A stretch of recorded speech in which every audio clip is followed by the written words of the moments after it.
Pemirsa, kami kembali hadir ke hadapan Anda. Wakil Menteri Agama RI Zainud Tauhid Saadi secara resmi menutup gelaran Musabaqah Tilawatil Quran Nasional ke-29 di Astaka Utama Kiram Park, Kabupaten Banjar.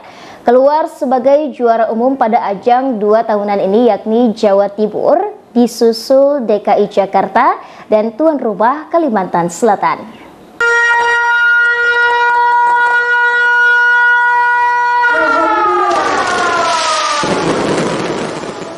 Seremoni penutupan MTQ Nasional ke-29 di Kalimantan Selatan berlangsung lancar dan meriah.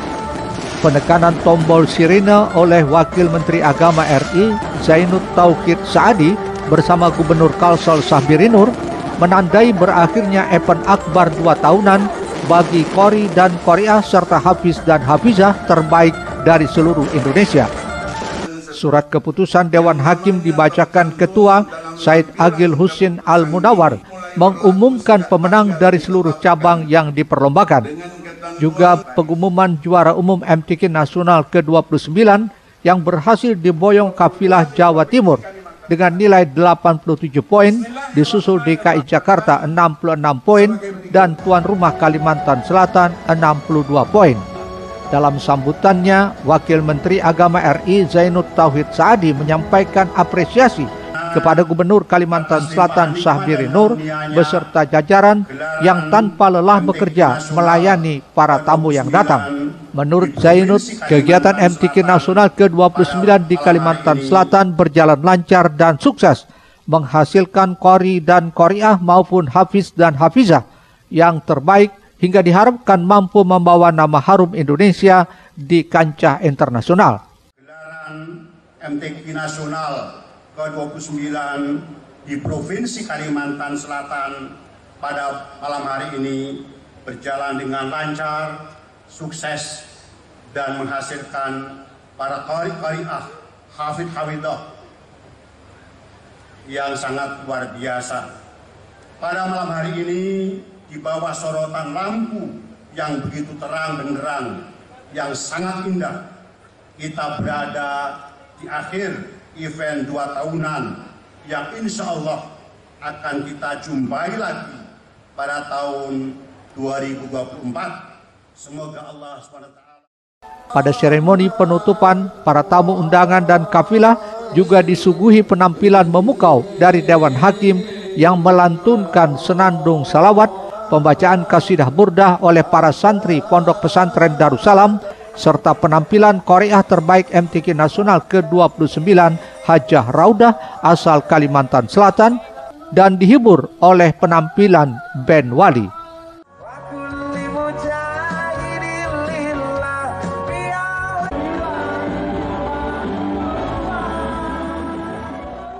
Ahmad Ramadhani, Banjar TV.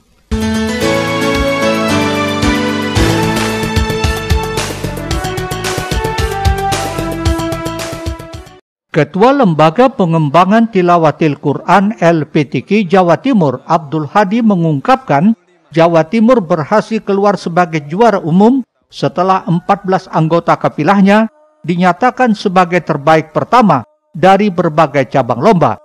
Ini merupakan buah dari penantian panjang selama 37 tahun setelah Jawa Timur keluar sebagai juara umum pada tahun 1985. Dikatakannya hasil yang diperoleh berkat perjuangan yang luar biasa dari pelatihan, pembinaan, dan tryout yang dilakukan oleh pihaknya, serta doa dari warga Jawa Timur. Alhamdulillah dapat meraih juara umum. Ini tentunya dengan kerja keras dan doa seluruh masyarakat Jawa Timur. Yang dulu pernah juara umum itu tahun 85.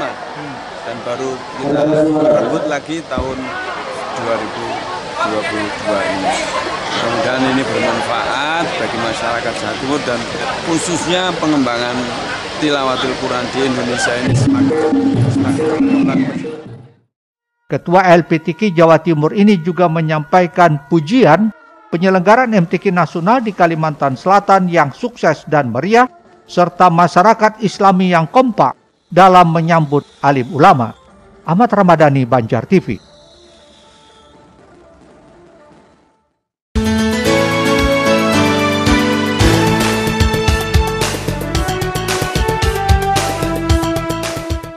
Musabaqah Tilawatil Quran Nasional ke-29 tahun 2022 di Provinsi Kalimantan Selatan resmi ditutup Selasa malam lalu.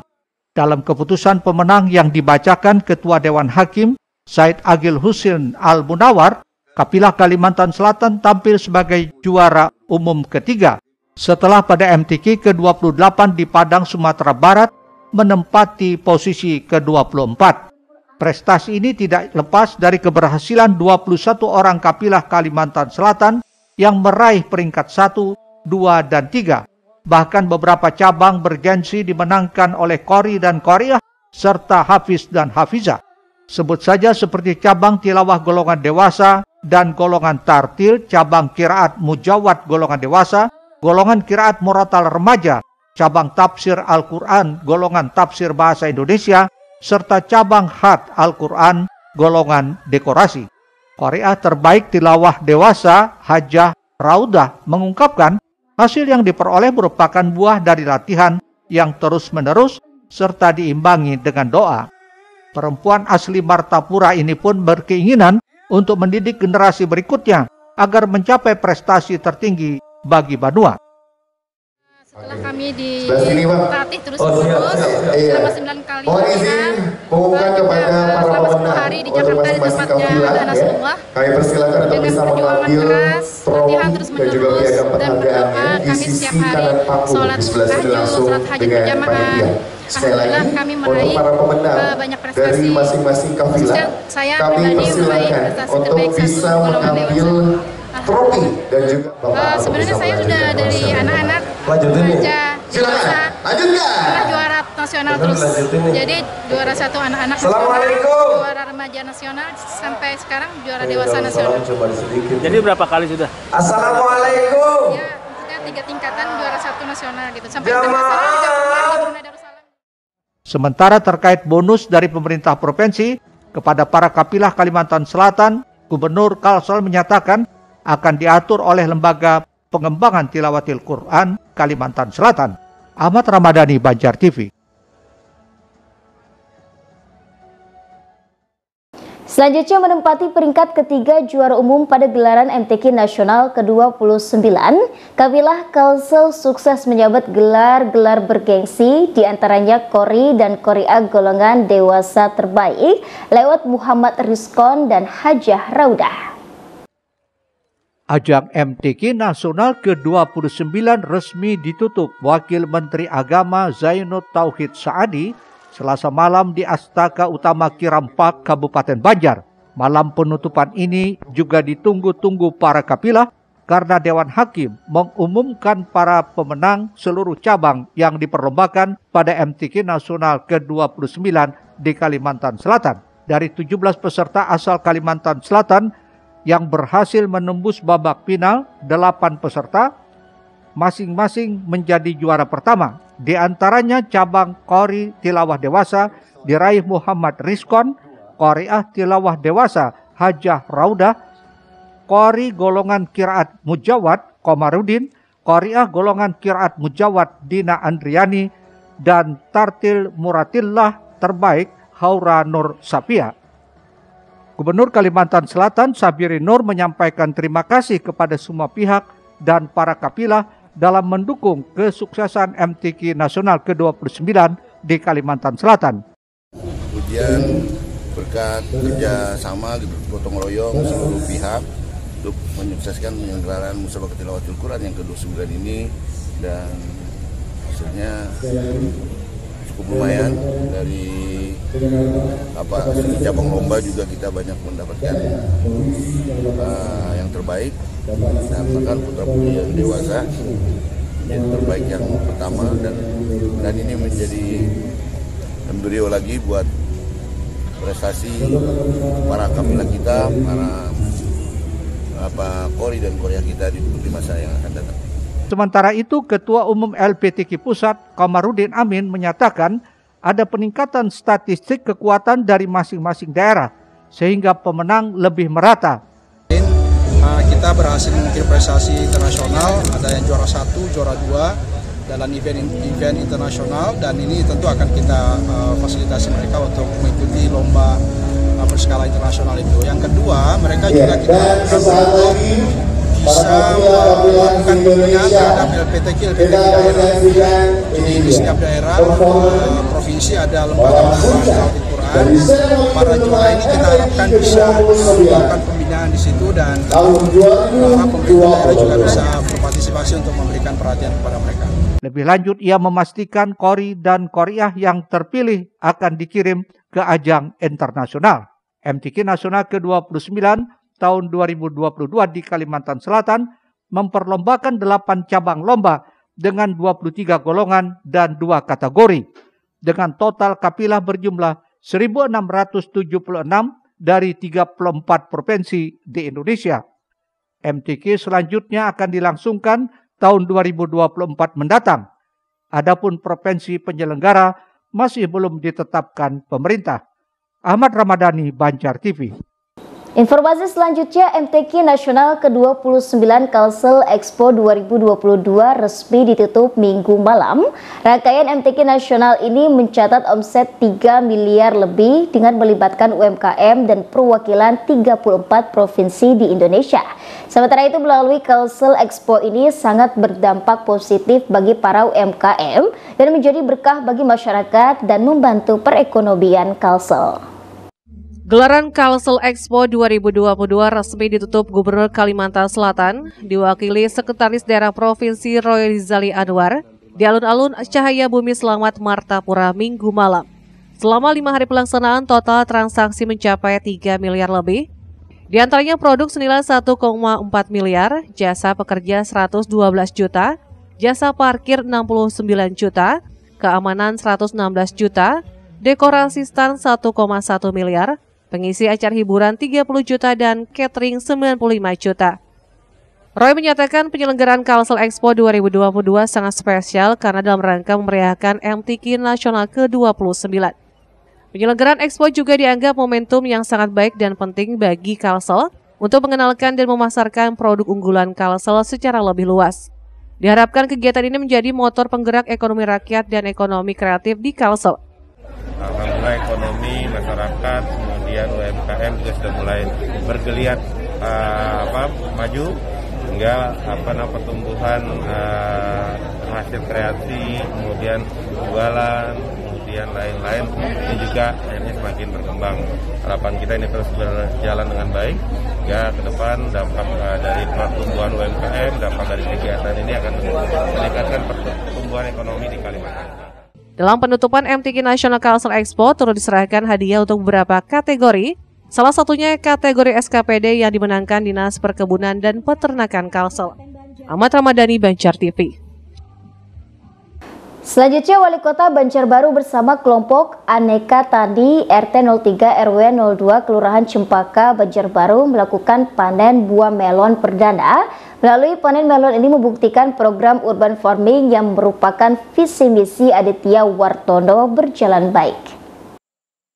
Wali Kota Banjarbaru Aditya Mufti Arifin melakukan panen buah melon bersama kelompok Aneka Tani di RT 03 RW 02 Kelurahan Cempaka, Kecamatan Cempaka, Banjarbaru. Panen perdana melon tersebut membuktikan program urban farming yang merupakan visi misi kepemimpinan Aditya Wartono berjalan dengan baik.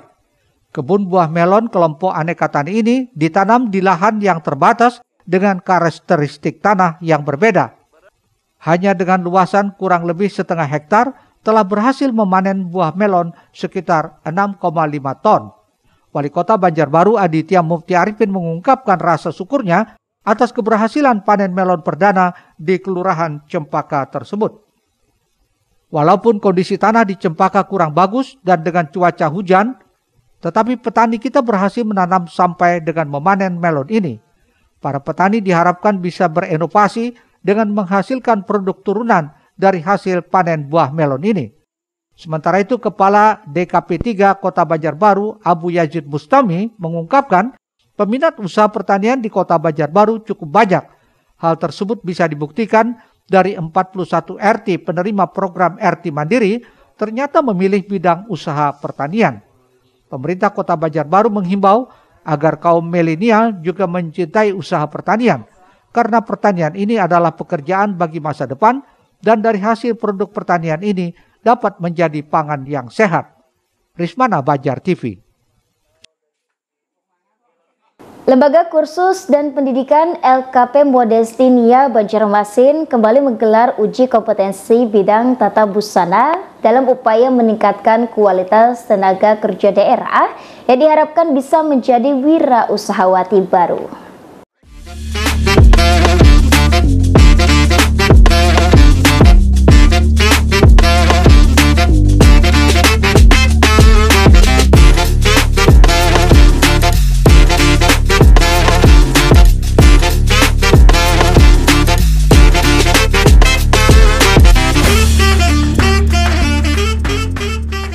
Uji kompetensi program bidang tata busana hasil bantuan Direktorat Vokasi Kemendikbudristek di tempat uji kompetensi NIA dibuka secara resmi Kabid Pembinaan PAUD dan Pendidikan Non-Formal Disdik Kota Banjarmasin Edi Junaidi.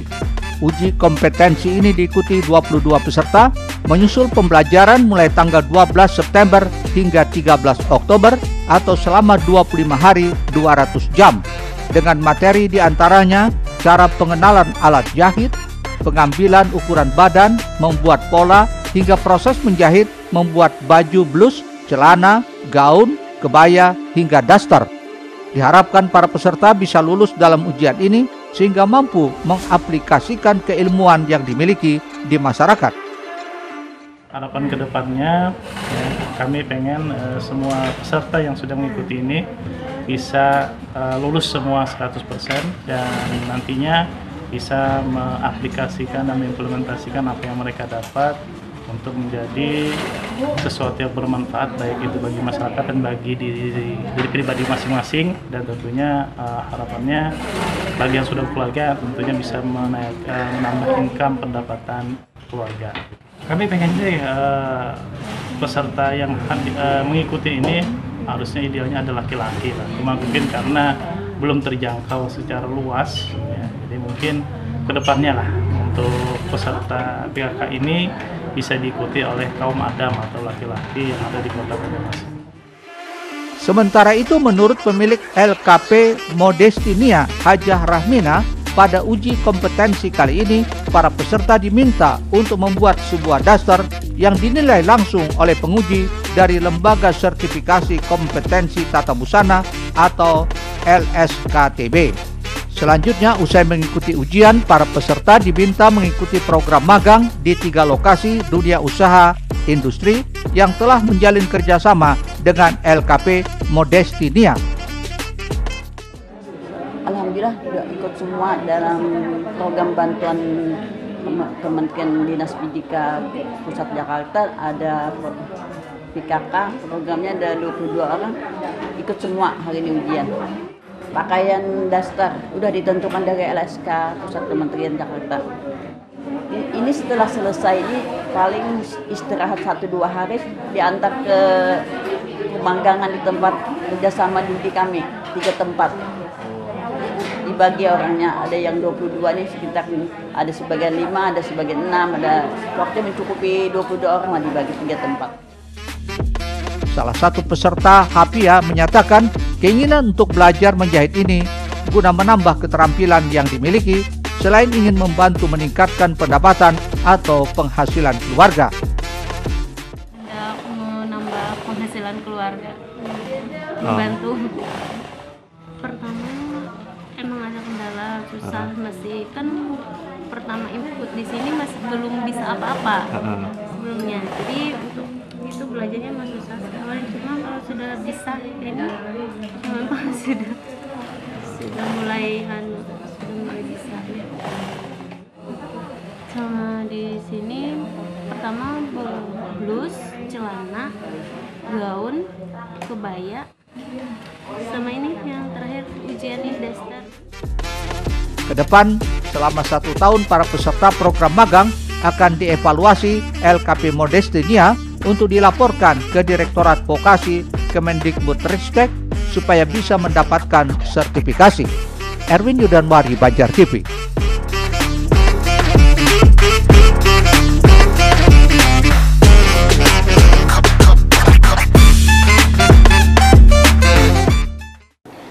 Pemirsa, dari 520 jumlah koperasi di Banjarmasin sesuai data di Dinas Koperasi, UMKM, dan Tenaga Kerja, hanya 330 yang aktif, sedangkan sisanya sebanyak 190 koperasi tidak aktif. Sementara itu, Kepala Dinas Koperasi, UMKM, dan Tenaga Kerja Banjarmasin menghimbau agar koperasi yang sudah tidak aktif lagi untuk segera beroperasi kembali. Data Dinas Koperasi, UMKM, dan Tenaga Kerja Banjarmasin memperlihatkan hanya 330 koperasi yang aktif dari total 520 koperasi yang tercatat. Kepala Dinas Koperasi, UMKM, dan Tenaga Kerja Banjarmasin, M. Isa Ansari, saat di gedung DPRD Banjarmasin beberapa waktu lalu menyebutkan ada 190 koperasi di Banjarmasin tak lagi beroperasi.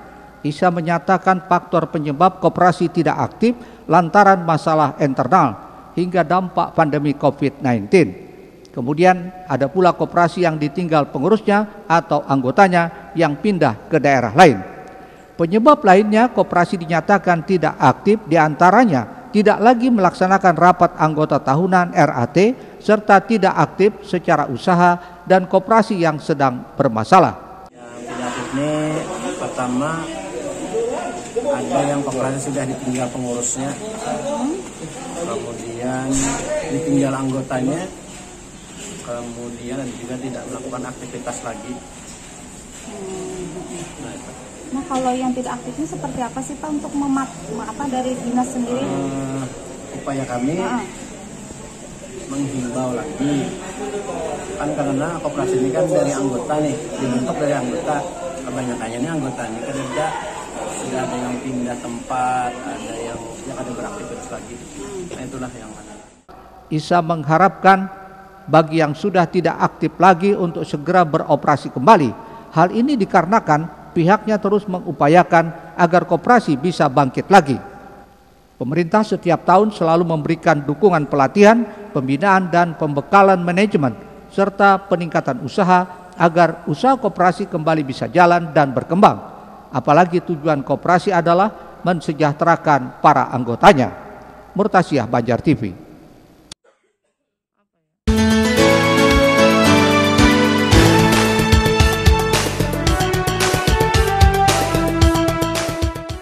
Dinas Koperasi, UMKM, dan Tenaga Kerja Banjarmasin mengupayakan agar koperasi bisa bangkit lagi. Apalagi dukungan pemerintah dengan memberikan pelatihan, pembekalan manajemen, serta peningkatan usaha koperasi sebagai program prioritas Dinas Koperasi setiap tahun. Isa menambahkan koperasi akan dibina lagi agar usahanya bisa jalan dan berkembang. Karena tujuan koperasi adalah mensejahterakan anggotanya. Karena itu pihaknya menghimbau agar kembali aktif supaya roda perekonomian kembali bergerak. Jadi kalau mau bikin koperasi baru ada nggak Pak? Ada beberapa masyarakat yang ingin membentuk koperasi lagi dan memang kami dorong terus ya supaya pertama ada gawian kami mau ada koperasi baru gitu nah untuk izin rekomendasi dan lain sebagainya. Kita himbau apalagi pas ini kan pemulihan ekonomi khususnya berkaitan dengan usaha mikro, jadi kami harapkan ada tumbuh lagi usaha-usaha koperasi yang bisa dilakukan di masyarakat. Isa menambahkan syarat pembentukan koperasi cukup mudah, yakni modal yang tidak ada batasan dan minimal 9 orang anggota. Isa menyatakan jenis koperasi ada 4, yakni koperasi konsumen, produsen, serba usaha, dan simpan pinjam.